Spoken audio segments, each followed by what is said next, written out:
నిన్ను విడిచిపోలేకును, వాటిని కంఠభూషణముగా ధరించుకును. నీ హృదయమును పలక మీద వాటిని వ్రాసుకును. అప్పుడు దేవుని దృష్టి యందును మానవుల దృష్టి యందును నీవు దయనుంది మంచివాడవని అనిపించుకును. నీ స్వబుద్ధిని ఆధారం చేసుకొనక నీ పూర్ణ హృదయముతో యెహోవా యందు నమ్మకం ఉంచుము. నీ ప్రవర్తన అంతటి యందు ఆయన అధికారమునకు ఒప్పుకొనుము. అప్పుడు ఆయన నీ త్రోవలను సరళము చేయును. నేను జ్ఞానిని కదా అని నీవు అనుకొనవద్దు. యెహోవా యందు భయభక్తులు కలిగి చెడుతనము విడిచిపెట్టుము. అప్పుడు నీ దేహమునకు ఆరోగ్యమును నీ ఎముకలకు సత్తువేయు కలుగును. ప్రార్థన చేసుకుందాం.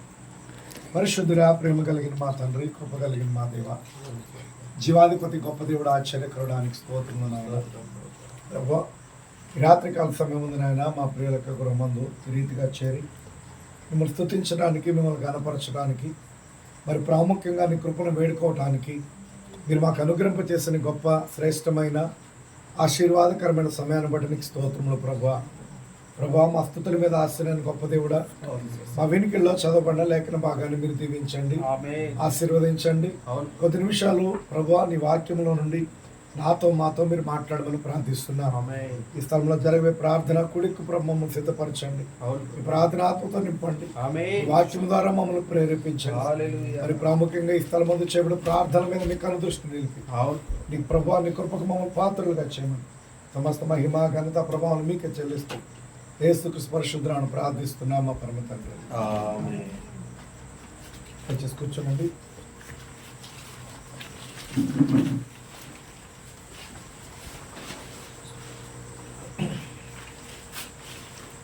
Praise the Lord. హల్లెలూయా. దేవుని పరిశుద్ధ నామమునకు స్తోత్రం కలుగును గాక. దేవుని యొక్క మహా గొప్ప కృప, ఆయన యొక్క అత్యంతమైన ప్రేమను బట్టి ఈ రాత్రికాల సమయం ఈ రీతిగా యొక్క గృహంలో చేరేటటువంటి గొప్ప కృప, గొప్ప ధన్యతను ప్రభు మనకు అనుగ్రహింపజేశారు. దేవుని నామానికి మహిమ కలుగును గాక. హల్లెలూయా. నిత్యంగా స్థలానికి 10 సంవత్సరాలు అవుతుందా? 10 సంవత్సరాలు అవుతుంది ఆమె మొట్టమొదటి ఇక్కడికి వచ్చి. హల్లెలూయా. ఇదే స్థలంలో మరి ఇక్కడ ఆరాధన జరిగించాం. రోజు ప్రభురాత్రి భోజన కార్యక్రమం. దేవునికి స్తోత్రం కలుగును గాక. హల్లెలూయా. ఆ రోజు ఈ రాళ్ళు ఏమి లేవు, మట్టి ఇది ఇక్కడ కొంచెం ఎత్తుగా ఉండేది, దాన్నే స్టేజ్గా పెట్టుకొని ప్రార్థన జరిగించాం. దేవునికి స్తోత్రం కలుగును గాక. హల్లెలూయా. మరి నిత్యంగా దేవుని యొక్క మహా గొప్ప కృపను బట్టి మరి ఈ రాత్రి మరొకసారి గృహంలో చేరి ఆయన కృపను వేడుకునే గొప్ప భాగ్యాన్ని ప్రభు మనకు అనుగ్రహింపజేశారు. దేవునికి స్తోత్రం. హల్లెలూయా.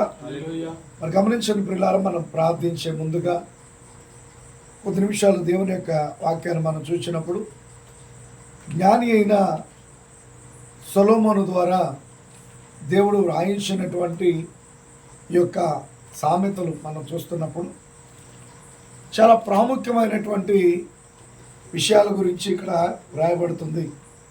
ప్రవక్తన్నాడు, మన ప్రభు అయిన యేసుకు బయట ప్రపంచంలోని అత్యంతమైన జ్ఞానులో ఒక వ్యక్తి సొలొమోను చేత వ్రాయబడిన సామెతల గ్రంథం. యేసుక్రీస్తు ప్రభువారు తర్వాత అత్యంత జ్ఞానము కలిగిన వ్యక్తి, ఆ వ్యక్తి ద్వారా వ్రాయబడిన గ్రంథమే సామెతల గ్రంథం. సొలొమోను మనం చూసినప్పుడు మన ప్రభువు సొలొమోను వంటి వాడు కాదు, సొలొమోను కంటే గొప్పవాడు. సొలొమోను ఒక స్త్రీ ద్వారా భూ సంబంధమైన తండ్రి ద్వారా పుట్టాడు. కానీ మన ప్రభు ఆయన భూ సంబంధమైన తండ్రి ద్వారా పుట్టిన వ్యక్తి కాదు. ఇక్కడ మనం చూస్తున్నప్పుడు సొలొమోను ఒక మనిషి. సొలొమోను అంత జ్ఞానాన్ని పొందుకోవడానికి గల కారణం ఏంటి? సొలొమోను అంత జ్ఞానిగా మారటానికి గల కారణం ఏంటి? మనం చూస్తే దావీదు తర్వాత సొలొమోనుకి రాజ్యం అప్పగించబడింది.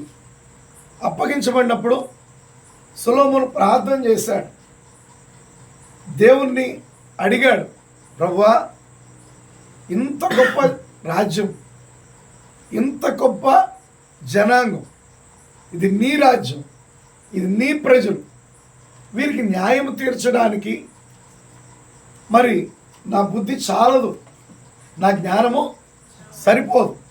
కాబట్టి ఈ ప్రజలకి న్యాయము తీర్చడానికి, వీరిని పరిపాలన చేయడానికి నాకు జ్ఞానం ప్రసాదించమని అడిగాడు. దేని కొరకు జ్ఞానం అడిగాడు? ఊర్లో వాళ్ళందరికన్నా నేను జ్ఞానవంతులుగా కనపడాలి, అందరూ నేనే నెంబర్ 1 అని అనుకోవాలి, సొలొమోను మించిన జ్ఞానం ఎవరు లేరని ప్రజలందరూ అనుకోవాలని అడగల. చూడండి, మనం దేవునికి ప్రార్థించేటప్పుడు దేవుడు మన ప్రార్థన ఆలకించాలంటే దేవుడు మనం ప్రార్థించేటువంటి మాటలను కాదంట ఆయన చూసేది, మాటల వెనకాలను ఉద్దేశాన్ని దేవుడు చూస్తాడు. దేవుణ్ణి అడుగుతున్నాం, ఎందుకు అడుగుతున్నాం అన్నది చూస్తాడు దేవుడు. హల్లెలూయా. దేవుణ్ణి అడుగుతున్నాం, ఎందుకు అడుగుతున్నాం అనేది దేవుడు చూస్తాడు. ఎందుకు అడుగుతున్నాం, దేని నిమిత్తం అడుగుతున్నాం? సొలొమోను చేసిన ప్రార్థన యథార్థమైన ప్రార్థన. ఆ యథార్థమైన ప్రార్థనలో దేవుని అడిగాడు, ప్రభువా నాకు బుద్ధి జ్ఞానములు కావాలి, బుద్ధి జ్ఞానములు కలిగినటువంటి మనస్సు నాకు ఇవ్వు, నీ ఆత్మనివ్వు అని అడిగాడు. ఎందుకొరకు అడిగాడు? నేను కోరుకోలా, ఈ రాజ్యం నీవు నాకు ఇచ్చావు, వీరు నీ ప్రజలు, నీ ప్రజలను పరిపాలించడానికే నాకు కావాలి. హల్లెలూయా. అనగా దేవుడు ఒక స్థితిని మనకి ఇచ్చినప్పుడు, ఒక స్థానాన్ని మనకి ఇచ్చినప్పుడు, ఆ స్థానంలో నిలబడటానికి కావలసిన దాన్ని అడిగాడు సొలొమోను. హల్లెలూయా. అయితే సొలొమోను చేసిన ప్రార్థన దేవుని దృష్టికి మరి అంగీకారమైంది. కాబట్టి దేవుడు ఏమంటాడంటే, నీవు అడగకపోయినను ఐశ్వర్యమును ఘనతను కూడా నీకు ఇస్తున్నా.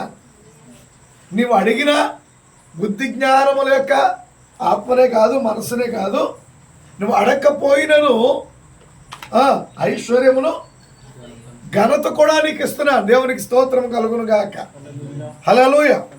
దానిని బట్టి దేవుడిచ్చిన దాన్ని బట్టే సొలొమోనుకి ఘనత వచ్చింది, దేవుడిచ్చిన దాన్ని బట్టే సొలొమోనుకి గొప్ప ఐశ్వర్యం వచ్చింది. సొలొమోను కాలంలో ఆ రాజ్యమంతా కూడా సమాధానం వేలింది. యుద్ధాలు చేయలే సొలొమోను యుద్ధాల్లో పాల్పంపులు పొందల. ఎందుకంటే ఆ దేశమంతా సమాధానంతో నడిచింది. కారణం ఏంటి? దేవుడిచ్చినటువంటి ఆత్మను బట్టి, దేవుడిచ్చిన జ్ఞానాన్ని బట్టి. ఎందుకంటే దేవుని యొక్క ఆత్మ సమాధానపరిచే ఆత్మ. హల్లెలూయా. యుద్ధాలకి రేపేది కాదు, గొడవలకి రేపేది కాదు, సమాధానపరిచే ఆత్మ. ఇప్పుడు సొలొమోను ఆ దేవుని జ్ఞానము కలిగి ఉన్నాడు, దేవుని ఆత్మ కలిగి ఉన్నాడు, ఆ సమాధానం. మరొక కార్యం కూడా ఇక్కడ మనం చూస్తూ ఉంటే, దావీదు దేవునికి మందిరం కట్టాలనుకున్నాడు. దావీదు దేవునికి మందిరం కడదామని అందరిని అడిగాడు. అందరిని అడిగితే, అబ్బా ఎంత మంచి ఆలోచన బ్రదర్, రాజా ఎంత మంచి ఆలోచన, నువ్వు ఎవరికి అలా కాదు కడతానన్నది, ఎవరు కడతానో దేవునికే కడతానన్నా, కట్టన్నారు. దేవుణ్ణి అడిగాడు. దేవుడు నీ ఆలోచన మంచిదే కానీ నువ్వు కట్టాల్సింది నువ్వు కాదన్న. హల్లెలూయా. నీ ఆలోచన మంచిదే కానీ కట్టాల్సింది నువ్వు కాదు. నువ్వు యుద్ధం చేసావు, నీ చేతులు రక్తం చిందించాయి, ఆ రక్తం చిందించిన చేతులతో నాకు మందిరం కట్టబడకూడదు. కాబట్టి నీకు ఆలోచన ఉంది, మందిరం కట్టాలని ఆలోచన ఉంది. కాబట్టి నీ ఆలోచనను నెరవేర్చేది నీ కుమారుడు నెరవేరుస్తాడు అన్నాడు. హల్లెలూయా. నీ ఆలోచనని నీ కుమారుడు నెరవేరుస్తాడు, నువ్వు మాత్రం చేయడానికి వీల్లేదన్నాడు. ఇప్పుడు సొలొమోను కాలంలో సమాధానం వేలింది. సొలొమోను యొక్క ప్రార్థన దేవునికి ప్రీతికరమైంది. సొలొమోను యొక్క ప్రార్థన దేవునికి అంగీకారమైంది. అయిన తర్వాత ఇప్పుడు సొలొమోను తన బిడ్డలకు ఉపదేశం చేస్తున్నాడు. ఆయన సమయంలో తన బిడ్డలకి ఉపదేశం చేస్తున్నాడు. ఆ ఉపదేశమే సామెతల గ్రంథం 3వ అధ్యాయంలో మనం చూస్తున్నాం. చాలా జాగ్రత్తగా గమనించండి. హల్లెలూయా. 3వ అధ్యాయం 1వ వచనం నుండి ఏమంటున్నాడు? నా కుమారుడా నా ఉపదేశమును మరొకము, నా ఆజ్ఞలను హృదయపూర్వకముగా గైకొనుము. అవి దీర్ఘాయువును సుఖజీవముతో గడుచు సంవత్సరములను శాంతిని నీకు ఏంటిదంట ఇచ్చేది? ఏ శాంతిని, దీర్ఘాయువును, సుఖజీవంతో గడిచే సంవత్సరాలని నీకు ఇచ్చేది ఏంటిది? ఉపదేశం. ఆయనకు ఉపదేశము దీర్ఘాయువును సుఖజీవముతో గడుచు. సుఖజీవం చేయాలంటే సాఫ్ట్వేర్ ఉద్యోగం కదా కావాల్సింది, కాదా? కాదా? ఏం సొలొమోను గారు ఏం చెప్తున్నాడు? గైకొంటే అవి ఏవి? సాఫ్ట్వేర్ ఉద్యోగాలు కాదు, లేకపోతే ఇంకేదో గొప్ప గొప్ప ఉద్యోగాలు కాదు. అసలు నువ్వు సుఖజీవనం చేయాలంటే నీకు కావాల్సింది వాక్యం. హల్లెలూయా. సుఖజీవముతో గడుచు సంవత్సరాలు, శాంతి, దీర్ఘాయువుని కావాలంటే కావాల్సింది ఏంటంట? హల్లెలూయా. ఆయన ఉపదేశం కావాలి ముందు. ఉపదేశం అంటే ఏంటి? వాక్యం. హల్లెలూయా. గమనించండి, దేవునికి ముఖ్యంగా గమనిస్తున్న అన్నాను. కావాల్సింది ఏంటిది? వాక్యమా ఉద్యోగమా? వాక్యమే. దేవునికి స్తోత్రం కలుగునుగా. హల్లెలూయా. దయను సత్యమును ఎన్నడును నిన్ను విడిచిపోనీయకము. వాటిని కంఠభూషణముగా ధరించుకొనుము. దేవునికి స్తోత్రం కలుగును గాక. దయను సత్యమును. సత్యం అంటే ఏంటి? వాక్యమే. దయను సత్యమును ఎన్నడును నిన్ను విడిచి అంటే వాక్యం మనల్ని విడిచి వెళ్ళిపోద్దా? హల్లెలూయా. వాక్యం మనల్ని విడిచి వెళ్ళిపోతుందా? ఎప్పుడు వెళ్తుందో వాక్యం మనల్ని విడిచి? మనం దారి తప్పినప్పుడు. మనము వాక్యం నుండి వేరైనప్పుడు వాక్యం దూరం అయిపోతుంది. హల్లెలూయా. ఎలాగంట? మెళ్ళ మంచి ఉద్యోగం వచ్చినాక మెళ్ళ గోల్డ్ చైన్ వేసుకుని తిరగటం కాదు. దయను సత్యమును కంఠభూషణంగా ధరించాలంట. హల్లెలూయా. దయను సత్యమును కంఠభూషణంగా ధరించాలి.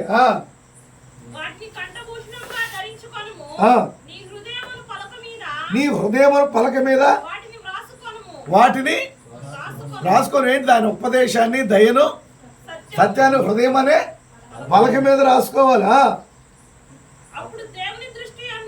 అప్పుడు దేవుని దృష్టి అందును మానవుల దృష్టి అందును నీవు దయనుంది మంచివాడవని అనిపించుకొందువు. దేవునికి స్తోత్రం కలుగునుగాక. ఇప్పుడు మనం కోరుకునేది ఏంటంటే దేవుడు అనేది పక్కన పెట్టేసి మనుషులు నన్ను మంచోడు అంటే చాలనుకుంటున్నారు. మనుషుల ద్వారా మంచోడు అనిపించుకోవాలి. ఈ రోడ్డు అందరూ నన్ను మంచోడు అనాలి. ఈ పేట మంచోడు అనాలని దాని కొరకు ఏదోదో చేస్తున్నాం. అసలు నువ్వు మంచోడు అని అనిపించుకోవాలంటే ముందు దేవుని చేత మంచివాడు అనిపించుకోవాలి. దేవుని చేత మంచివాడు అని అనిపించుకోవాలంటే వాక్యం దగ్గరికి రావాలి. ఆయన ఉపదేశాన్ని నువ్వు మరవకూడదు. ఆయన ఉపదేశాన్ని అంగీకరించాలి. దయను సత్యాన్ని నిన్ను విడిచిపోనీయకూడదు. వాటిని కంఠభూషణంగా ధరించుకోవాలి. నీ హృదయం అనే పలక మీద రాసుకోవాలి. అప్పుడు దేవుని దృష్టిలో నువ్వు మంచివాడు అవుతావు. ఎప్పుడైతే దేవుని దృష్టిలో మంచివాడు అవుతావో ఆ తర్వాత మానవుల దృష్టిలో మంచివాడు అని అనిపించుకుందువు. నీ స్వబుద్ధిని ఆధారము చేసుకొనక నీ పూర్ణ హృదయముతో యెహోవా యందు నమ్మకముంచుము. నీ ప్రవర్తన అంతటి యందు ఆయన అధికారమునకు ఒప్పుకొనుము.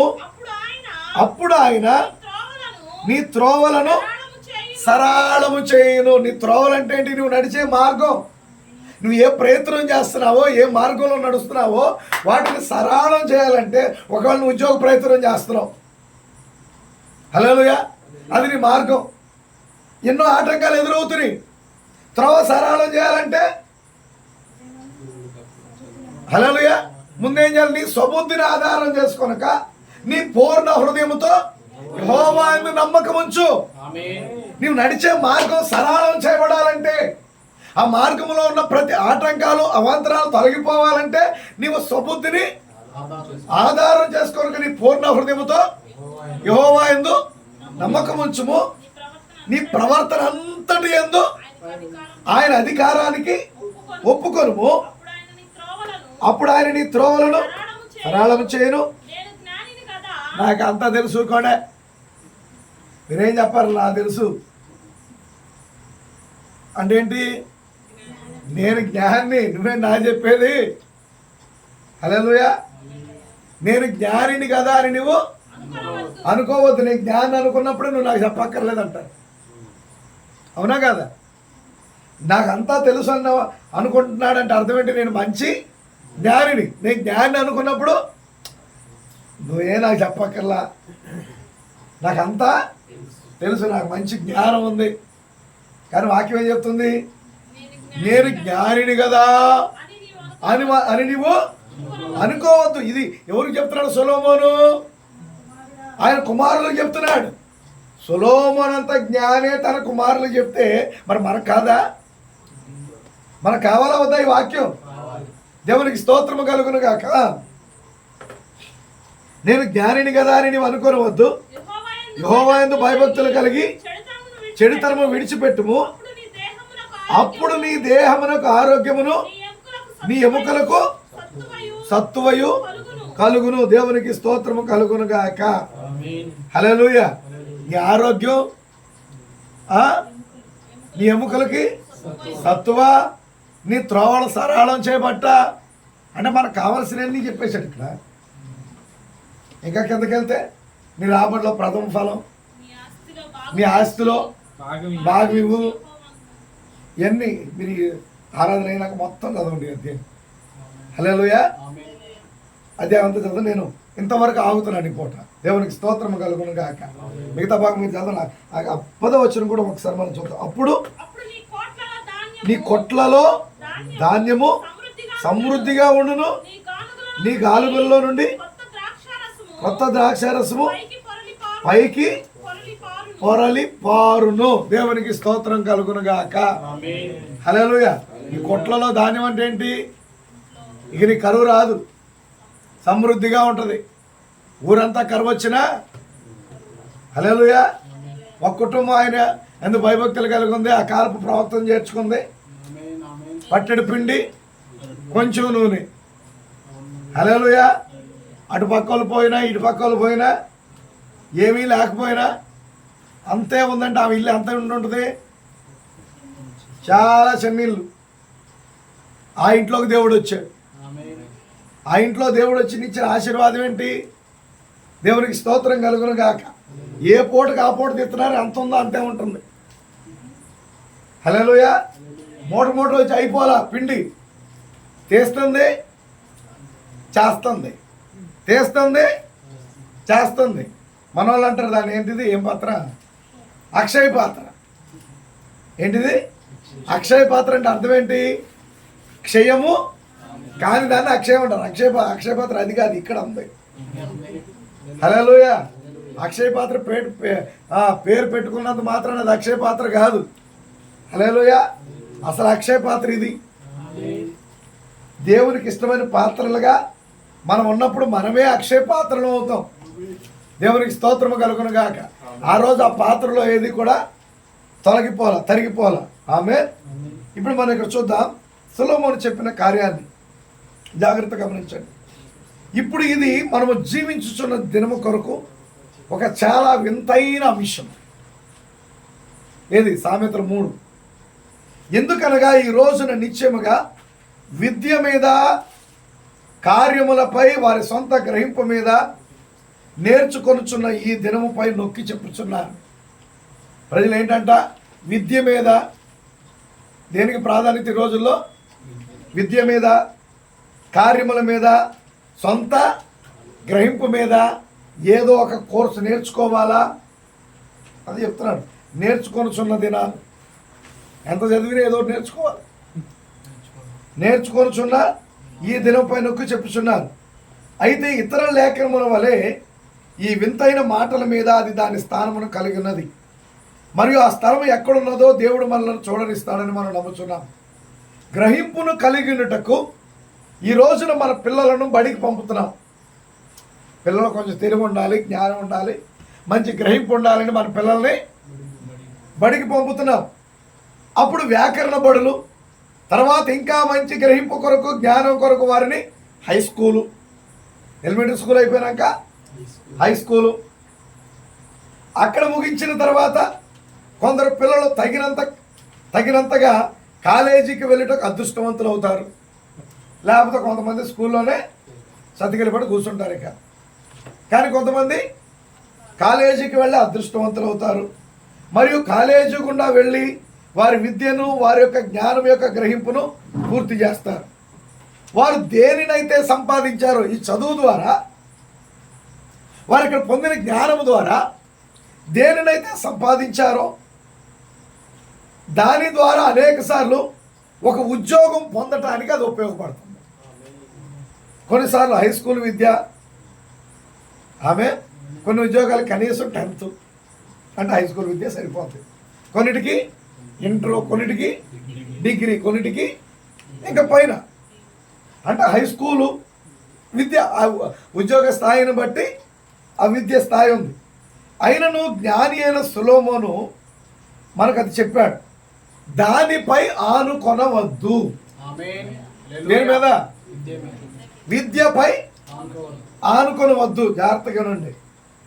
మన సొంత గ్రహింపుపై ఆనుకొనవద్దు, ఇవన్నీ నేర్చుకొనవద్దు. ఎందుకనగా ఇలాంటి విషయాన్ని అతను ఎందుకు చెప్పాడని మనం ఆశ్చర్యపడతాం. ఎందుకనగా సాధారణంగా మన అధునాతన అవగాహన సాధారణంగా మానవ జ్ఞానమై ఉన్నది. మానవ జ్ఞానాన్ని బట్టి లెక్కలు వేసేస్తాం.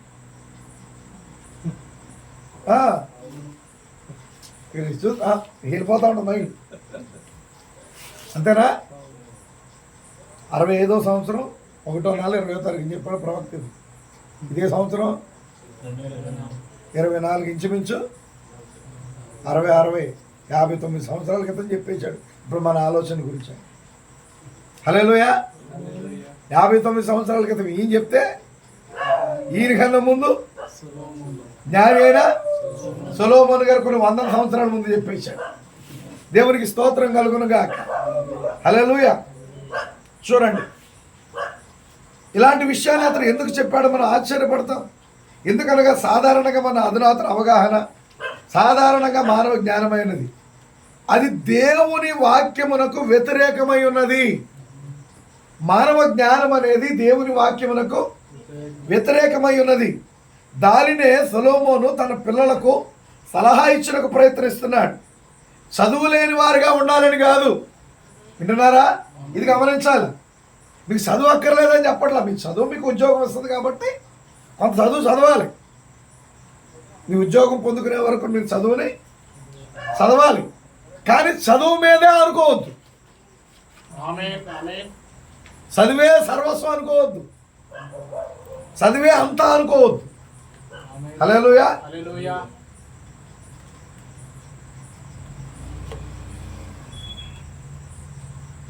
చదువు లేని వారిగా వారు ఉండాలని కాదు, కానీ వారి సొంత స్వబుద్ధిని ఆధారం చేసుకోవద్దు.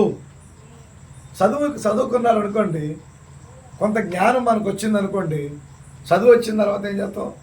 చదువుకున్నవాడు చదువు రానోడిని ఒక రకంగా చూస్తాం. వాడు నిజంగా మంచి మాట చెప్పినా నాకు తెలుసా, నీకు తెలుసా, ఊరుకో అంటారు. కారణం ఏంటి? ఈ జ్ఞానం వచ్చి నేను జ్ఞానిని కదా, నేను చదువుకున్నవాడిని కదా. వింటున్నారా? అయితే ముందుగానే సొలొమోను చెప్తున్నాడు, నేను జ్ఞానిని కదా అని నువ్వు అనుకోవద్దు. దేవునికి స్తోత్రము కలుగును గాక. నేను జ్ఞానిని కదా అని ఎప్పుడు అనుకుంటావు? నువ్వు ఎప్పుడు అనుకుంటావు? కాస్త చదువుకోగానే, కాస్త మంచి చదువు చదవగానే నేను జ్ఞాని అనుకుంటావు. చదువు రానక. కానీ చదువు రాని రాసిన బైబిల్ని నేర్చుకోవడానికి ఉన్న జ్ఞానం సరిపోవట్లా. ఎంత చదువు చదివినా చదువులాను రాసిందని అర్థం కావట్లేదు. హల్లెలూయా, నిజమా కాదా? దేవునికి మహిమ కలుగును గాక. అయితే ఇక్కడ సొలొమోను చెప్పింది ఏంటంటే, నీకు చదువు అక్కర్లేదని చెప్పలా, నువ్వు చదువుకోవాలి ఒక జీవనోపాధి కొరకు, కానీ నీ స్వబుద్ధి మీద నువ్వు ఆధారపడద్దు. ఈ రోజున అది ఒక మంచి హెచ్చరిక. నేను తలంచెదను, మన కుమారులకు, దేవుని యొక్క కుమారులను విద్యను కలిగి ఉండటం సరి అని చెప్పినట్లయితే దానికి వ్యతిరేకంగా ఏమీ లేదు. మీరు చదువుకోవాలి, దానికి వ్యతిరేకం ఏమీ లేదు. ఆ విద్య దేవుని యొక్క వాక్యమునకు వ్యతిరేకంగా ఉన్నప్పుడు అప్పుడు వాక్యం మీద ఆధారపడు. నువ్వు చదువుతున్న విద్య వాక్యమునకు వ్యతిరేకంగా ఉన్నప్పుడు దేవుని వాక్యం మీద ఆధారపడు. నీ విద్యను పోని, వాక్యాన్ని నిలబడని, వాక్యాన్ని పట్టుకో, విద్యను కాదు. హల్లెలూయా. మనం చూస్తున్నప్పుడు కొన్ని కార్యాలు, మనం చదువుకున్న కొన్ని కార్యాలు వాక్యానికి వ్యతిరేకంగా ఉంటాయి. అప్పుడు దేన్ని పట్టుకోవాలి? మనం వాక్యాన్నే పట్టుకోవాలి. ఆయన మంచి శాస్త్రవేత్త అండి, మన ప్రభువుని మించిన శాస్త్రవేత్త. హల్లెలూయా. ఎంత శాస్త్రవేత్త అయినా, ఎంత ఘనుడైనా వాక్యము కాంతి చెప్పాడంటే అతని జ్ఞానం అంతా వేస్ట్. ఎందుకు? పనికిరాంది. ఇప్పుడు చూడు, ఎందుకనగా వాక్యము విద్య నిలబడి నీకు మంచి ఉద్యోగం ఇస్తుంది, బహుశా తెలివిగల ప్రజల మధ్యలో ఒక మంచి హోదాని ఇస్తుంది. ఆయన ఏం చదివాడు అనుకుంటున్నావు? తెలుసు నీకు ఆయన ఏం చదివాడా? పిహెచ్డీ చేశాడు ఆయన, డాక్టరేట్ అనగా బో ఒక హోదా, ఒక స్థితి, ఒక స్థాయి. వింటున్నారా? విద్య నీకు అది ఇవ్వచ్చు. విద్య నిలబడి నీకు మంచి ఉద్యోగం ఇస్తుంది, బహుశా మంచి హోదా ఇస్తుంది, అది మంచిదే. అయితే అది నీకు గొప్ప సహాయంగా ఉండొచ్చు ఆర్థికంగాను, మరియు నీ జీవనోపాధికి.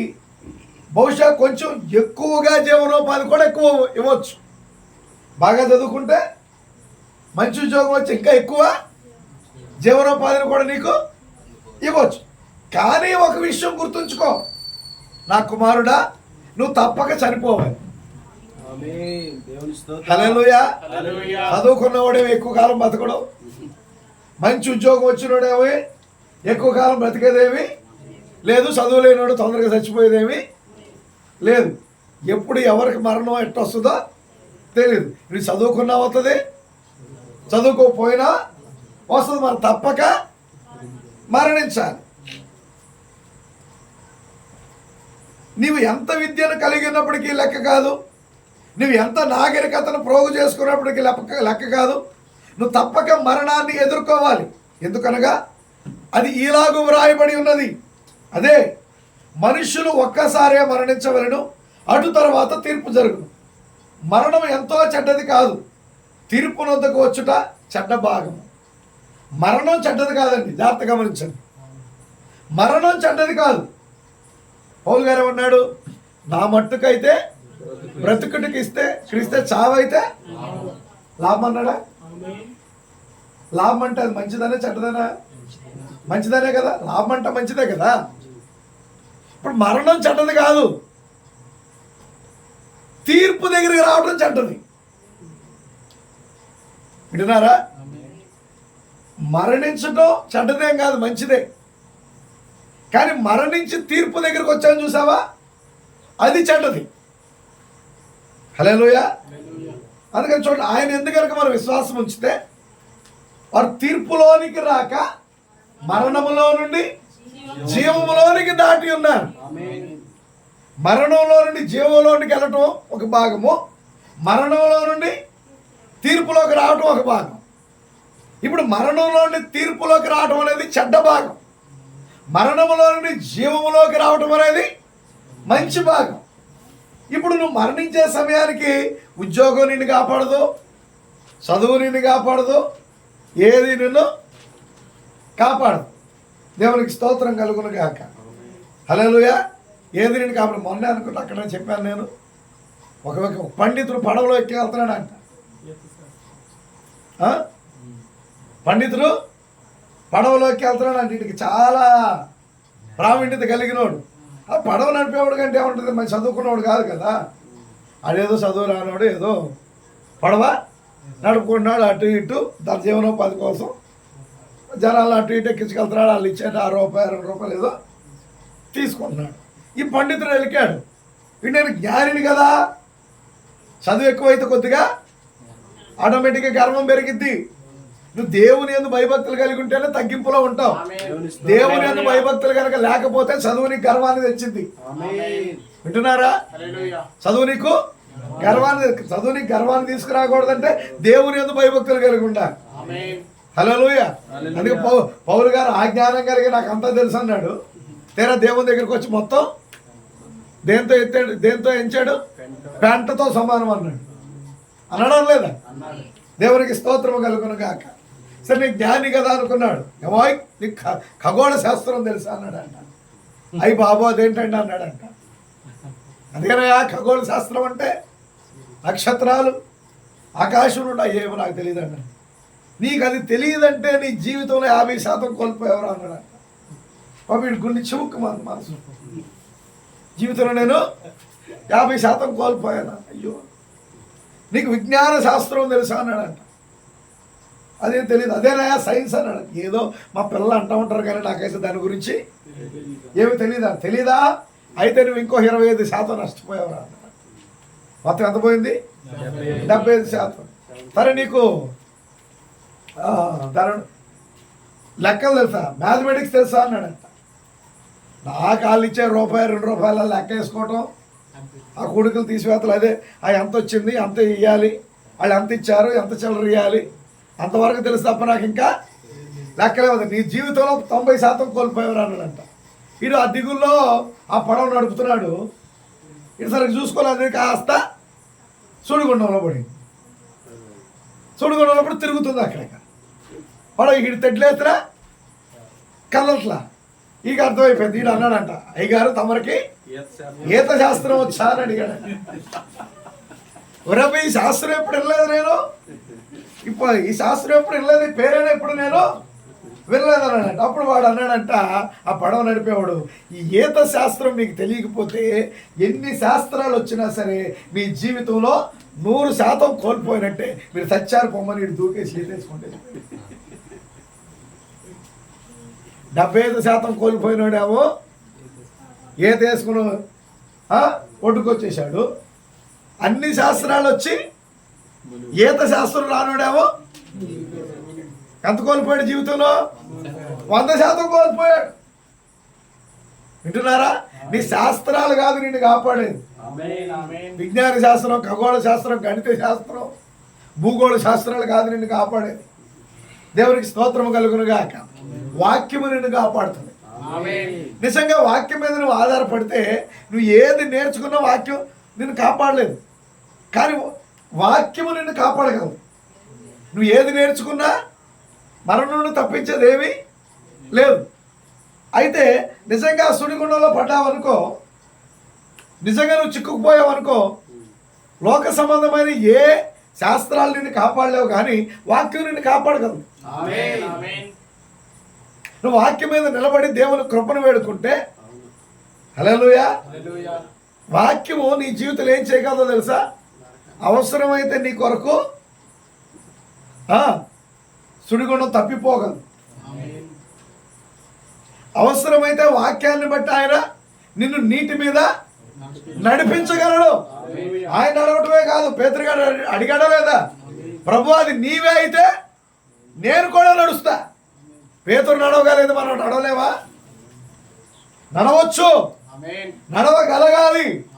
నడవలేకపోతున్నాం అంటే ఇంకా ఆ స్థితికి మనం రాలా. ఎవరి స్థితికి? చదువులేని ఆయన స్థితికి చదువుకున్న మనం రాలే ఇంకా. అంతేనా? హల్లెలూయా. చదువు లేని ఆయన నడిచిన స్థితికి చదువుకున్న మనం రాలా. అంటే ఇక్కడ ప్రాముఖ్యమైనది ఏంటిది? చదువా వాక్యమా? వాక్యమే. చదువు వద్దని కాదు, చదువుకోవాలి, నీ ఉద్యోగానికి అది ఉపయోగపడుతుంది, కానీ నీ స్వబుద్ధిని ఆధారం చేసుకోమాక. హల్లెలూయా. నువ్వు ఎంత జ్ఞానం కూడబెట్టావు, నువ్వు చనిపోయినప్పుడు నువ్వు భూమి మీద ఎంత విద్యను నీ కొరకు సేకరించావని దేవుడు నిన్ను అడగడు. ఎంత చదివావు అడగడు దేవుడు నిన్ను. ఉద్యోగానికి వెళ్తే ఎంత చదివావు అని అడుగుతాడు. కానీ దేవుని దగ్గరికి వెళ్తే ఎంత చదివావు అని దేవుడు నిన్ను అడగడు. ఎంత జ్ఞానం కూడబెట్టావని దేవుడు నిన్ను అడగడు. నీకు ఏ డిగ్రీలు ఉన్నాయి అనేది అసలు దేవుడికి లెక్కే లేదు. అది నీ నుండి కోరబడదు. దేవుని యొక్క వాక్య అవగాహనలో నువ్వు ఏమి చేశావో అదే నీ నుండి దేవుడు చూస్తున్నాడు. దేవుని వాక్య అవగాహనలో నువ్వు ఏం చేస్తున్నావో అదే నీ నుండి కోరబడుతుంది. వాక్యమును అంగీకరించని నీవు వాక్యము కొరకు ఏం చేశావు? వాక్యాన్ని ఎరిగిన నీవు వాక్యము కొరకు ఎటువంటి జీవితాన్ని జీవించావు? హల్లెలూయా. మంచి చదువుకోవాలి, ఆ ఊరు వెళ్ళి మంచి జ్ఞానం సంపాదించుకోవాలి, ఈ కాలేజీలోకి వెళ్ళి. హల్లెలూయా. ఈరోజు మంచి వర్తమానం ఇచ్చాడు, అమూల్యమైన వర్తమానం ఇచ్చాడు దేవుడు. హల్లెలూయా. ఇప్పుడు చదువుకున్న తర్వాత ఉద్యోగం కోసం ఆ చదువుకు తగ్గ రీతిగా నువ్వు ఉద్యోగ ప్రయత్నం చేస్తున్నావు కదా. మరి ఈ ప్రత్యక్షత ప్రకారంగా ఆత్మీయంగా ఏం చేస్తున్నావు? ఎటువంటి గొప్ప కార్యాలు నీ జీవితంలో జరగాలని ఎదురు చూస్తున్నావు? సమస్య ఏంటో తెలుసా? దేవుడు ప్రత్యక్షత ఇచ్చాడు. ఆ ప్రత్యక్షత మనం కలిగి ఉన్నాం. ఆ ప్రత్యక్షతను ఎలా ఉపయోగించాలో, ఎందుకొరకు ఉపయోగించాలో మనకు తెలియట్లే. వింటున్నారా? హల్లెలూయా. చదువుకొని జ్ఞానం నేర్చుకొని ఆ జ్ఞానాన్ని ఒక ఉద్యోగంలో పెడదాం అనుకుంటున్నాం. దేవుడికి వాక్య ప్రత్యక్షత ఇచ్చాడు. ఆ వాక్య ప్రత్యక్షతను బట్టి నువ్వు తెలుసుకున్న దాన్ని బట్టి హల్లెలూయా నీవు కూడా ఒక దానిలో పెట్టాలి కదా. దీన్ని దేనిలో పెట్టాలా? దేవుని పరిచర్యలో పెట్టాలా? దేవుడిచ్చిన ప్రత్యక్షతను నువ్వు ఆయన పరిచర్యలో పెట్టాలి. ఆయన పరిచర్య అంటే నీ ఇరుగు పొరుగు వారి దగ్గర పెట్టాలి, నీ స్నేహితుల దగ్గర పెట్టాలా, నీ బంధువుల దగ్గర పెట్టాలా. హల్లెలూయా. దేవునికి స్తోత్రము కలుగును గాక. డానియల్ క్యూరీ, అవునా? డానియల్ క్యూరీ ఏం చేసావు? అయ్యా, ఇన్ని వేల మందిని, మిలియన్ల మందిని నేను ప్రభు యొద్దకి నడిపించాను. దేవునికి స్తోత్రం కలుగును గాక. అయితే ప్రభు అంటున్నాడు, అతడు భూమి పైన నా కొరకు నిలబడ్డాడు కాబట్టి ఇక్కడ నేను అతని కొరకు నిలబడతాను. హల్లెలూయా. మరి ఇప్పుడు భూమి మీద మనం ఎవరి కొరకు నిలబడుతున్నాం? ఉద్యోగాల కోసం, చదువుల కోసం. హల్లెలూయా. దేవునికి స్తోత్రం కలుగును గాక. ఇల్లు కాదు, మంచిగా కట్టాలి, దానికోసం. ఇల్లు కాదు, అసలు ఇల్లు ఉంది. దేవునికి స్తోత్రం కలుగును గాక. ఈ ఇల్లు కోసం చూడబాక. అయ్యో ఇల్లు ఎట్లా ఉంది, ప్లాస్టిక్ లేదు, సీలింగ్ లేదు, ఫ్యాన్ లేదు. హల్లెలూయా. ఏమి లేదన్నది కాదు, అసలు అమూల్యమైన వాక్య ప్రత్యక్షత ఉంది. ఈరోజు మనం చూస్తూ ఉంటే కోట్ల రూపాయలు, 100 కోట్లతో కట్టుకున్నాడు ఇల్లు ముఖేష్ అంబానీ. కానీ ఆ ఇంట్లో దేవుడు లేడు, దెయ్యం ఉంది. వింటున్నారా? ముఖేష్ అంబానీ కట్టుకున్న ఇల్లు సమాధానం కలిగిన ఇల్లు కాదు. మన వాళ్ళు అంటారు కదా, దెయ్యాల కొంపని. ఇంట చచ్చిపోతాడు ఈ మాట. వాస్తవం, దేవుడు లేని చోటు ఉండేది ఎవరు? దెయ్యమే. మన ఇల్లు ఎట్లా ఉన్నది అన్నదిగా, దేవుడు ఉన్నాడా లేడా? హల్లెలూయా. మనం నేను చెప్పా కదా గృహప్రవేశం రోజున, దేవుడు భూమి మీదకి వచ్చినప్పుడు అత్యంత శ్రేష్టమైన స్థలం ఏది? పశువుల పాక. హల్లెలూయా. దేవునికి స్తోత్రం కలుగును గాక. కాబట్టి ఈరోజు మనం దేని కొరకు నిలబడాలా? వాక్యము కొరకు నిలబడాలా? దేవునికి స్తోత్రము కలుగును గాక. చూడండి, నువ్వు లోకములో కలిగి ఉన్నది నీ నుండి కోరబడదు. దేవుని యొక్క వాక్య అవగాహనలో నువ్వు ఏమి చేశావో అది నీ నుండి కోరబడుతుంది. వాక్య అవగాహన మనకు ఉండాలి. అదే వాక్య అవగాహనతో నువ్వేం చేస్తున్నావో అదే నీ నుండి కోరబడుతుంది. అప్పుడే అక్కడే అవసరత వస్తుంది. ఏలయనగా అది అవసరం. నీ విద్య మంచిదే, కానీ దేవుని యొక్క కార్యము జీవమై ఉన్నది. చదువు జీవం కాదు, వాక్యము జీవం. ఏది జీవం? వాక్యమే జీవం. అదే కోరబడుతుంది మన జీవితంలో. నా మాటలు జీవమై ఉన్నవి మరియు దాన్ని ఎరుగుటయే నిత్య జీవం. ఆయన అన్నాడు, ఆయనను తెలుసుకోండి, ఆయన వాక్యమై ఉన్నాడు. కాబట్టి వాక్యము ద్వారా మాత్రమే నువ్వు ఆయన ఎరగలవు. ఏలైనగా ఆయన వాక్యమై ఉన్నాడు. ఆ మార్గము ద్వారా మాత్రమే, ఆయన వాక్యము ద్వారా మాత్రమే నీవు ఆయనను ఎరగగలవు. ఎవరో వచ్చి ఇది దేవుడు, అది దేవుడు, అది ఇది అని చెప్పవచ్చు. అప్పుడు నువ్వేం చేయాలా? వాక్యం దగ్గరికి రావాలి. దేవుడు ఏమై ఉన్నాడు? వాక్యమై ఉన్నాడు. వాక్యం దగ్గరికి రావాలి. వాక్యము సరిగ్గా మన జీవితాలకి ఉత్తర నక్షత్రం వలె ఉందంట. హల్లెలూయా. ఉత్తర నక్షత్రం. అనేకమైన నక్షత్రాలు కదులుతూ ఉంటాయి, కానీ ఉత్తర నక్షత్రం మాత్రం కదలకుండా ఉంటుంది. అందుకనే నావికులు ఏం చేస్తారు తెలుసు కదా, వాళ్ళ దగ్గర దిక్సూచి. దిక్సూచిలో నార్త్ పోల్, నువ్వు ఎటున్నా ఇక్కడ ఉత్తర ధ్రువాన్ని చూపిస్తుంది. ఉత్తర ధ్రువం దాని ప్రవక్త. ఉత్తర నక్షత్రం అది కదలని నక్షత్రం, అది ఎప్పుడు అక్కడే ఉంటుంది. కాబట్టి నువ్వు ఎటు వెళ్ళినా, ఏ ఊరు వెళ్ళినా అది పెడితే అది ఎప్పుడు ఎటు చూపిస్తుంది? ఉత్తరం వైపే చూపిస్తుంది. నువ్వు పరి వచ్చినా ఉత్తరం చూపిస్తుంది, విజయవాడ వెళ్ళినా ఉత్తరమే చూపిస్తుంది, అమెరికా వెళ్ళినా ఉత్తరమే చూపిస్తుంది, నువ్వు చీకటి ఖండంలోకి వెళ్ళినా ఉత్తరాన్నే చూపిస్తుంది. ఎక్కడికి వెళ్ళినా నీకు ఉత్తరాన్నే చూపిస్తుంది ఆ దిక్సూచి. హల్లెలూయా. ఈ రోజు నా దిక్సూచి ఏంటో కాదు, వాక్యం. వాక్యమే మన దిక్సూచి, కదలని దిక్సూచి. నువ్వు ఏ పరిస్థితుల్లో ఉన్నా వాక్యము నీకు దిక్సూచి. నువ్వు ఎక్కడికి వెళ్ళినా వాక్యం నీకు జీవాన్నే చూపిస్తుంది. నువ్వు ఎక్కడుండి వాక్యాన్ని వెతికినా వాక్యము నీకు జీవాన్నే చూపిస్తుంది. హల్లెలూయా. అగ్నిగుండంలో నుండి వాళ్ళకి జీవాన్ని చూపించింది. హల్లెలూయా. సముద్ర అడుగు భాగములో మత్స్యం యొక్క కడుపులో ఉన్న జీవాన్నే చూపించింది. నిజమేనా? ఐగుప్తులో ఉన్న జీవాన్ని చూపించింది. ఆ యొక్క సింహాల బోరులో వేయబడిన జీవాన్నే చూపించింది. వాక్యం ఎప్పుడూ కూడా ఆ ఉత్తర దిక్కును సూచించే దిక్సూచి వలె ఉంది. హల్లెలూయా. అది భూమికి కేంద్రంలో ఉంటుంది. ఇప్పుడు ఈ దిక్సూచి పరిశుద్ధాత్ముడై ఉన్నాడు. మరియు నీ యొక్క కార్యాలని పరిశుద్ధాత్ముడు ఎప్పుడు వాక్యం వైపే చూపుతాడు.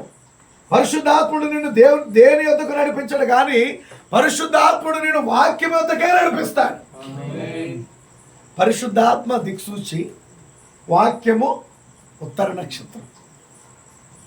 పరిశుద్ధాత్మ మన యొక్క దిక్సూచి, వాక్యము ఉత్తర ధ్రువం లేక ఉత్తర నక్షత్రం. ఇప్పుడు దిక్సూచి వాక్యాన్నే చూపిస్తుంది. పరిశుద్ధాత్మ ఎప్పుడు వాక్యాన్నే చూపిస్తుంది. చదువు ఎప్పుడు అయినా వాక్యాన్ని చూపిస్తుందా? నీ జ్ఞానం ఎప్పుడైనా వాక్యాన్ని చూపిస్తుందా? నీ జ్ఞానం ఎప్పుడు కూడా వాక్యం నుండి నిన్ను బయటకు తీసుకెళ్ళడానికి చూపిస్తుంది, వాక్య విరుద్ధమైన దాన్ని చూపిస్తుంది. కానీ పరిశుద్ధాత్మ ఎప్పుడు నిన్ను వాక్యం వైపుకి చూపిస్తుంది. హల్లెలూయా. ఆ దిక్సూచిలోని అయస్కాంతము ఎల్లప్పుడూ ఉత్తర నక్షత్రం వైపే లాగుతుంది, ఆ మార్గంలోనే ఆకర్షిస్తుంది. పరిశుద్ధాత్ముడు లేఖకుడు గ్రంథకర్త అయినప్పుడు, అది వాక్యమును ఉజ్జీవింపచేవాడై ఉన్నప్పుడు, అది ఒక వ్యక్తిని వాక్యం వైపు కాకుండా మరి దేని వైపు చూపిస్తుంది? కాబట్టి ఈరోజు మన జీవితంలో భౌతికంగా సంపాదించుకునే డిగ్రీల వైపు కాకుండా దేవుడు ఇస్తున్నటువంటి పరిశుద్ధాత్మను సంపాదించుకునే వారిగా మనం ఉండాలి. దేన్ని సంపాదించుకోవాలా? పరిశుద్ధాత్మను సంపాదించుకోవాలి. పరిశుద్ధాత్మను సంపాదించుకోవాలంటే ఏం చేయాలా? అపోస్తలుల కార్యం 2:38 మీరు మారు మనసు పొంది పాప క్షమాపణ నిమిత్తం ప్రతివాడు యేసుక్రీస్తు నామమున బాప్తిసం పొందుడి, అప్పుడు మీరు పరిశుద్ధాత్మను వరము పొందుదురు. దేవునికి స్తోత్రము కలుగును గాక. ఇప్పుడు ఈ డిగ్రీ పొందడానికి ఎన్ని సంవత్సరాలు కావాలి? బ్యాచిలర్ డిగ్రీకి 3 సంవత్సరాలు, బీటెక్ డిగ్రీకి అయితే 4 సంవత్సరాలు. చిన్నప్పటి నుండి బ్యాచిలర్ డిగ్రీ పొందాలంటే ఎల్కేజీ యూకేజీ కూడా కలపండి, 17 సంవత్సరాలకు కానీ డిగ్రీ వస్తుంది. ఆమె కానీ తల్లి గర్భంలో ఉన్నప్పుడే డిగ్రీతో పుట్టాడంట ఇర్మియా. Praise the Lord. హల్లెలూయా. తల్లి గర్భంలో వచ్చినప్పుడే డిగ్రీతో పుట్టి ఎవరన్నా ఉన్నారా? ఇవా 10th క్లాస్ రాసే వయసులో డిగ్రీ పరీక్ష రాస్తే అదొక వింత లోకంలో. 15 ఏళ్ళకే డిగ్రీ, లేకపోతే 10 ఏళ్ళకే డిగ్రీ, అంత జ్ఞానం కలిగినోడు. హల్లెలూయా. అసలైంది వాక్యంలో ఉంది. అసలు పుట్టుకతోనే వరంతో పుట్టాడు, దాన్ని ఎవరు మాట్లాడట్లా. ఇది 10 ఏళ్ళకి 10th పాస్ అయితే అదొక వింత, 10 ఏళ్ళకి డిగ్రీ చదివితే అదొక వింత.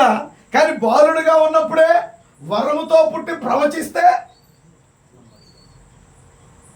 దాన్ని ఎవరు పట్టించుకోవట్లా. గమనించండి ప్రియులారా, ఈరోజు భౌతికంగా మన చదువులో మనం ఆ యొక్క 17 సంవత్సరాలు చదివితే డిగ్రీ వస్తుంది. 17 సంవత్సరాలు చదివే డిగ్రీ వచ్చేటప్పుడు మన వయసు ఎంత అవుతుంది? 21 ఏళ్ళు అవుతుంది. 4 ఏళ్ళకి స్కూల్లో వేస్తే 4 × 1 17, 21 సంవత్సరాలకి డిగ్రీ వస్తుంది. కానీ అసలు ఈరోజు మన వాక్యం దగ్గరికి వచ్చేటప్పటికే ప్రవక్త అన్నాడు, మన పుట్టుకే దేవుని వరంతో పుట్టా. హల్లెలూయా. మన పుట్టుకలోనే డిగ్రీ ఉంది, కానీ అది ఉందని నాకు అర్థం కావట్లేదు. అది సమస్య. మన పుట్టుకే వ్యత్యాసమైంది. మన పుట్టుకే వ్యత్యాసమైంది. వ్యత్యాసమైన పుట్టుకను మనం కలిగి ఉన్నాం. దేవునికి స్తోత్రం కలుగును గాక. వింటున్నారా? హల్లెలూయా. ఈరోజు లోకానికి ఉద్యోగం కోసం డిగ్రీలు, ఉద్యోగం కోసం డిగ్రీలు, మరి నిత్య జీవం కోసం కావాల్సిన డిగ్రీ వింటున్నారా? హల్లెలూయా. కనీసం నీకు సాఫ్ట్వేర్ ఉద్యోగం కావాలంటే ఏదో ఒక డిగ్రీ కావాలి. సాఫ్ట్వేర్ ఉద్యోగం కావాలంటే డిగ్రీ కావాలి. మరి ఎత్తబడాలంటే పరిశుద్ధాత్మ కావాలా లేదా? మరి దానికి 17 ఏళ్ళు చదువుతున్నావు, మరి దీనికి ఎన్ని ఏళ్ళు చదవాలా? దీనికి చదువుతో సంబంధం లేదు. హల్లెలూయా. దీనికి చదువుతో సంబంధం లేదు. ఇప్పుడు దానికి రిటైర్మెంట్ ఉంది, దీనికి రిటైర్మెంట్ లేదు. అది తాత్కాలికమైంది, ఇది శాశ్వతమైంది. ఇప్పుడు మన ప్రయాస అంతా దేనికి? శాశ్వతమైన దానికి బదులుగా తాత్కాలికమైన దానికి మనకు ప్రయాసపడుతున్నాం. దాన్ని ఇప్పుడు ఇక్కడ ఆయన ఎత్తి చెప్తున్నాడు. ఎవరు? సొలొమోను గారు. నా కుమారుడా, నా ఉపదేశమును మరువకము. హల్లెలూయా. నా ఆజ్ఞలను హృదయపూర్వకముగా గైకొనుము. అవి దీర్ఘాయువును సుఖజీవముతో గడుచు సంవత్సరాలను శాంతిని నీకు కలుగజేయును. దయను సత్యమును ఎన్నడూ నిన్ను విడిచిపోనీకము. వాటిని కంఠభూషణముగా ధరించుకొనుము. నీ హృదయమున పలక మీద వాటిని వ్రాసుకొనుము. అప్పుడు దేవుని దృష్టి యందును మానవుల దృష్టి యందును నీవు దయనుంది మంచివాడవని అనిపించుకొందువు. నీ స్వబుద్ధిని ఆధారం చేసుకొనక నీ పూర్ణ హృదయముతో యెహోవా యందు నమ్మకముంచుము. నీ ప్రవర్తన అంతటి యందు ఆయన అధికారమునకు ఒప్పుకొనుము. హల్లెలూయా. నీ ప్రవర్తన అంతటి యందు ఎవరి అధికారానికి ఒప్పుకోవాలా? దేవుని అధికారానికి ఒప్పుకోవాలి. నేను జ్ఞానిని కదా అని అనుకోవద్దు. నాకు అంతా తెలుసు, నీ జ్ఞాని అని నువ్వు అనుకోవద్దు. హల్లెలూయా. గమనించండి ప్రియులారా, సొలొమోను యొక్క సామెతలు రాస్తూ దేని గురించి చెప్తున్నాడు? తన బిడ్డలకు ఉపదేశం చేస్తున్నాడు. ఆ ఉపదేశం ఈరోజు మనకు అవసరం, మన కుటుంబాలకు అవసరం, మన బిడ్డలకు అవసరం. చదువు వద్దని చెప్పట్లేదు ఆయన. చదువు ఈ లోకంలో మనం బ్రతకాలి కాబట్టి, ఒక ఉద్యోగం కావాలి కాబట్టి చదువు కావాలి. దాని కొరకు, ఆ ఉద్యోగం కొరకు నువ్వు చదువుతున్నావు. కానీ దాని మీద ఆధారపడు, మాకు దేవుని మీద ఆధారపడు. నువ్వు చదవాలన్నా దేవుని మీద ఆధారపడాలి. నీకు జ్ఞానం కావాలన్నా దేవుని మీద ఆధారపడాలి. హల్లెలూయా. బాగా చదువుతావు, చదివి తెల్లారి పరీక్షలు అన్నీ మర్చిపోతావు. ఏం చేద్దాం చెప్పండి? కష్టపడి చదివాను, తీరా పరీక్ష రాగానే ఏం గుర్తురాడు. అన్ని పరీక్షల్లో బయటికి రాగానే అన్నీ గుర్తొచ్చింది. దానికి ముందేంటి? నీకు జ్ఞానం ఉంది, కానీ సరైన సమయంలో ఉపయోగపడటానికి ఉపయోగపడాలి. దేవుని వాక్యం చెప్తుంది, యెహోవా యందు భయభక్తులు కలిగినట జ్ఞానమునకు మూలం. హల్లెలూయా. పుస్తకాల జ్ఞానం కాదు, యెహోవా యందు భయభక్తులు కలిగినట జ్ఞానమునకు మూలం. ఎప్పుడైతే నువ్వు ఆయన యందు భయభక్తులు కలిగి ఉంటావో, నువ్వు ఎగ్జామ్కి వెళ్ళినప్పుడు ప్రార్థన, ప్రభువా చదివాను, నా జ్ఞానం పరిమితం, నీ జ్ఞానం ఇవ్వు, నీ జ్ఞాపక శక్తినివ్వు. నువ్వు బట్టి పట్టక్కర్లా, ఒక్కసారి నువ్వు కాన్సన్ట్రేషన్ చేసి చదివింది, నువ్వు దేవుని మీద ఆనుకొని ఎగ్జామ్కి వెళ్తే నువ్వు ఒక్కసారి చదివింది కూడా దేవుడు జ్ఞాపకం చేస్తాడు. మాస్టర్ గారు చెప్పినట్టు ఒక్కసారి అంటే చదివలేము. నేను ఉదాహరణ చెప్తున్నాను. దేవునికి స్తోత్రం కలుగును గాక. నువ్వు బట్టి దాన్ని గింజుకొని లాగాల్సిన అవసరం. దేవుని మీద నువ్వు ఆధారపడితే, హల్లెలూయా, దేవుని మీద నువ్వు ఆధారపడినప్పుడు ఆమె పరిపూర్ణంగా దేవుడు సహాయం చేయవాడై ఉన్నాడు. మొట్టమొదటి మనం చేస్తాం ఆయన యందు భయభక్తులు కలిగి ఉంటాం. యెహోవా యందు భయభక్తులు కలిగి ఉంట జ్ఞానమునకు మూలం. కాబట్టి ఈ రోజున ఈ చివరి దినాల్లో మనం చూస్తున్నప్పుడు, నా ప్రియమైన సహోదరి సహోదరులారా, మన పుట్టుకే, అందుకే ప్రవక్తలు, మనం ఒక వరంతో పుట్టాం. వరంతో పుట్టాం. మన పుట్టుకే ప్రత్యేకమైంది. ఆ ప్రత్యేకమైన పుట్టుక కలిగిన మనము ప్రత్యేకమైన జీవితాన్ని జీవించాలి. లోకం వలే కాదు, లోక స్నేహం వలే కాదు, లోకంలో లోకస్తుల స్నేహితులతో తిరిగినట్టు కాదు. హల్లెలూయా. మన స్నేహం దేవునితో. హల్లెలూయా. నేను సినిమాకి తీసుకెళ్లే స్నేహితుడు ఉండొచ్చు, నీకు టిఫిన్లు పెట్టించే స్నేహితుడు ఉండొచ్చు, అవసరమైతే డబ్బులు ఇచ్చే స్నేహితుడు ఉండొచ్చు, కానీ నిత్య జీవానికి తీసుకెళ్లే స్నేహితుడు ఎవరు లేరు, ఆయన తప్ప. హల్లెలూయా. దేవునికి స్తోత్రం కలుగును గాక.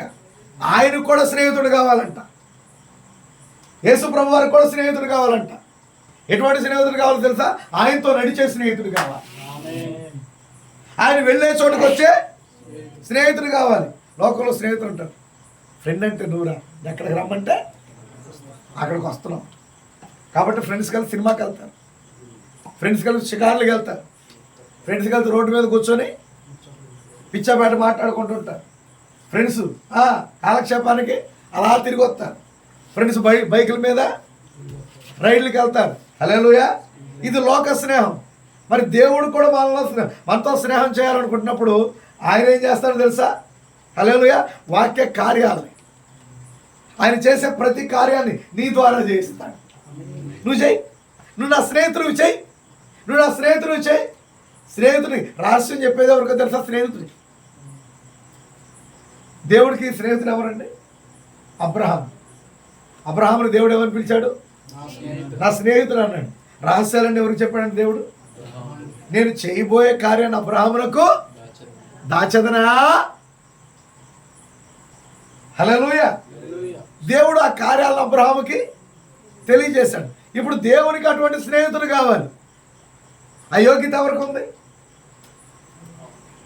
ఆమె. ఇప్పుడు గమనించండి, పాత నిబంధనలో అబ్రహాము దేవునికి స్నేహితుడు. తర్వాత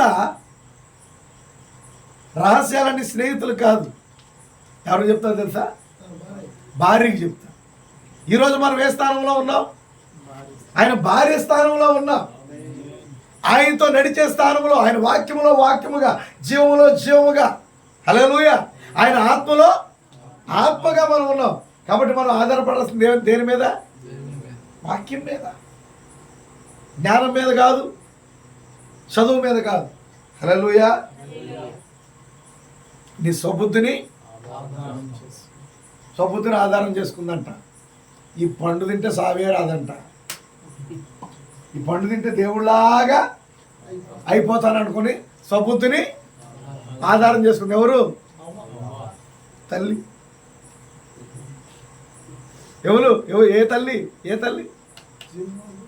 జీవము గల ప్రతిదానికి తల్లి. ఏం చేసింది? స్వబుద్ధిని ఆధారం చేసుకుంది. ఇప్పుడు మనం ఏం చేయాలి? ఆ స్వబుద్ధిని ఆధారం చేసుకొని ఇట్ట వచ్చి పడ్డాం. ఇట్టొచ్చి పడి మనం కూడా స్వబుద్ధిని ఆధారం చేసుకుంటే ఇంకెంతమందిని దారి తప్పిస్తామో కదా, ఇంకెంతమంది పతనానికి కారణం అయిపోతామో కదా. వింటున్నారా? సబుద్ధిని ఆధారం చేసుకొని ఆమె పతనమయ్యి మన పతనానికి కారణమైంది. ఇప్పుడు తెలిసిన నువ్వు నీ స్వబుద్ధిని ఆధారం చేసుకుంటే నువ్వు పతనమయ్యేదే కాక అనేక మంది పతనానికి కూడా కారణమవుతాం.